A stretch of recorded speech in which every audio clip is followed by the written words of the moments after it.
Bilim insanları salgının kaynağını tespit etmek için zamanla yarışıyorlar. O haberin altında size bir de masal, büyükler için uydurdukları bir masal vardı. Çin'in bir bölgesinde bir yarasa gökyüzünde süzülürken geçtiği ormandan birine dışkısıyla koronavirüsün izini bırakıyor. Ormandaki yaban hayvanlarından biri muhtemelen yaprakların arasında böcek arayan pangolin, yani karınca yiyen bu dışkıya bulaşıyor ve enfeksiyon kapıyor. Yeni virüs de vahşi yaşam döngüsüne girmiş oluyor.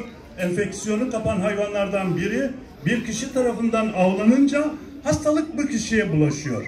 Ve virüs yaban hayvanlarının satıldığı pazardaki işçiye bulaşıyor. Küresel boyutta ulaşacak salgında böylece doğmuş oluyor.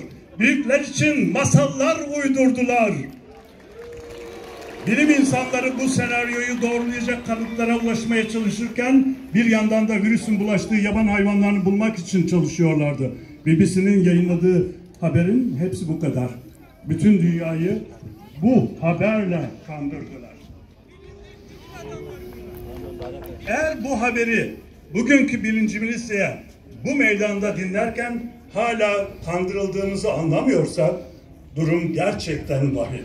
Ve bunu unutturdular bile bize. Bu virüsün nasıl çıktığını.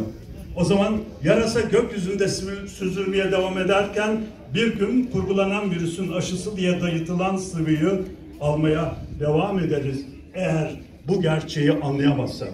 İzole edilmeyen bir virüsün aşısı olmaz. O sıvı başka bir şey. Bill Gates'in fonladığı sıvı başka bir planın parçasıdır.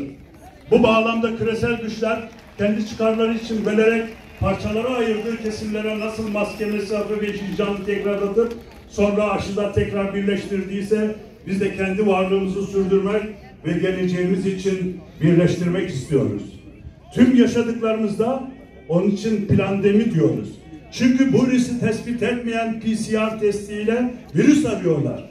40-45 döngüyle PCR tanı kintini çalıştırıyorlar.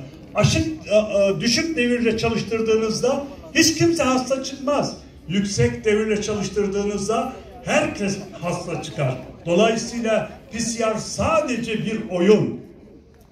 Durun. İnsan ve onun onuru var diyoruz bu komployu hazırlayanlara. Bugün bu mitingimizde bütün Türkiye'de il ve ilçelerde aynı zamanda 30'dan fazla ülkede takip ediliyor.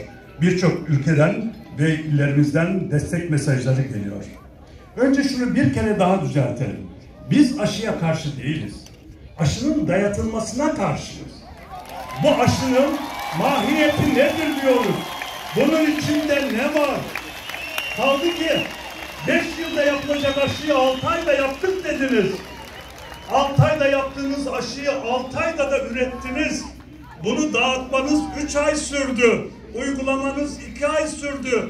1,5 yılda bu mikrop dediğiniz şey 17 defa mutasyona uğradı. 7 defa varyant yaşandı.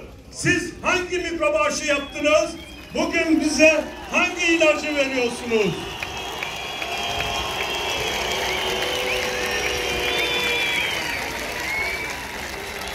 Bugün pandemi sürecinde yaşadığımız yalanların, sürekli değişen ve kafa karıştıran uygulamaların hepsi sebep-sonuç ilişkisiyle birbirini takip ediyor.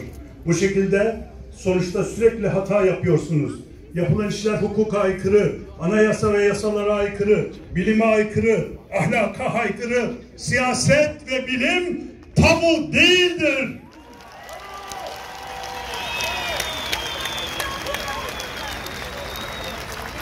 Aşı üretim ve uygulama sürecinde mutasyon ve varyantlarla kendini dönüştüren bir mikroba karşı nasıl aşı yapıldığını bize nasıl açıklayacaksınız?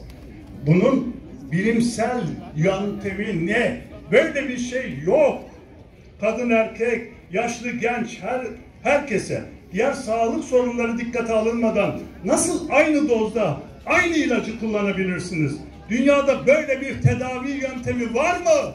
Yok.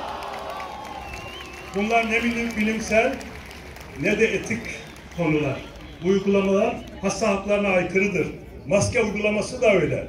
Ve bu işin sonunda çip ve gen terapisine dayanacak. HES kodu, aşı pasportu ile başlayan süreç, Çin'de olduğu gibi yarın vatandaşlık puanı sosyal kredi uygulamasına dönüştürülüp transhümanizm için, insan ötesi bir dünya kurmak için bir tehdide dönüşecek. Adamlar Neuralik'ten, transhümanizmden söz ediyorlar. Biz bu konuda 5G ve Starlink ile ilgili sorularımıza da cevap alamıyoruz. Mahkemeye gidiyoruz. Mahkemelerden efradına cami, ayarına mani bir karar çıkmıyor. Mahkemeye hükümetin gönderdiği cevap, bizim dava açtığımız kişilerin sponsoru olduğu araştırmaların sonuç raporları.